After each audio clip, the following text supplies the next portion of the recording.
Geometry 1, Chapter 6 Test, Topic 1. You should be able to use the perpendicular bisector theorem to determine the distance between a point and a line.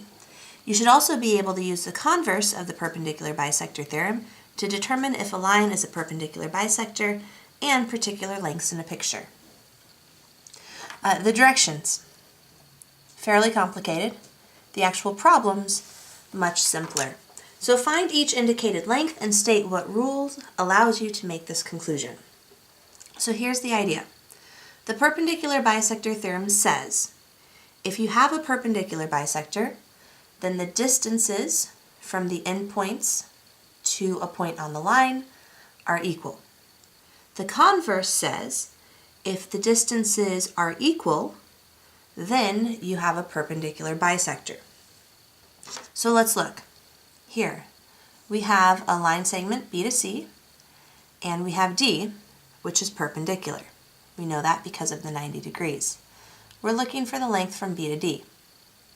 But what do you notice already about this picture? The distance from A to B is the same as the distance from A to C. The distances are the same, which means A is equidistant from B to C. Well, that's the converse of the perpendicular bisector theorem.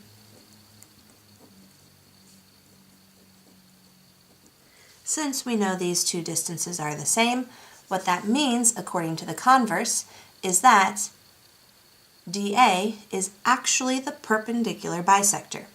Now, perpendicular we already knew. Bisector, though, means that these two pieces are the same length. They are congruent, which means BD must be 7. It's a lot of work, a lot of thinking to get to something that actually requires little to no work. BD has to be congruent to CD, so BD is 7. In the second picture, what we have here, so excuse me for this, there should be a 90-degree angle mark there, is we have a line segment D to B, and we have a perpendicular, 90 degrees, bisector. We know it's the bisector because the two pieces are congruent. So we're going to use the perpendicular bisector theorem. And the perpendicular bisector theorem says, because it's perpendicular and it's the bisector, it goes through the middle, C is the midpoint, then the distance from D to A and the distance from B to A are equal. That is 7x minus 1 is equal to 4x plus 11. And that sets up a nice algebraic equation here that we can solve. Let's subtract 4x from both sides. We get 3x minus 1 equals 11. Add 1 to both sides. 3x equals 12. Divide both sides by 3. And x equals 4. Now the catch is, the question didn't ask us to find x. The question asked us to find the length from A to B, the distance from A to B. So what we have to do now is take that x equals 4 and plug it in. And you can actually choose. You can plug it into AD, the 7x minus 1, or the 4x plus 11, because both of these are congruent. They should be equal. So it's your choice.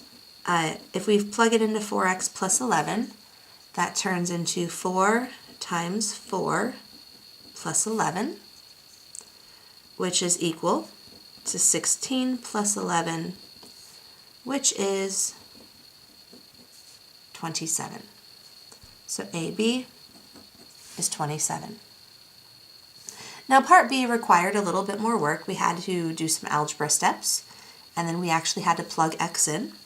And the reason for that extra work is that we weren't looking for x, and there were some expressions here instead of just numbers. Over here, there was just a 7, so 7 went directly at the top.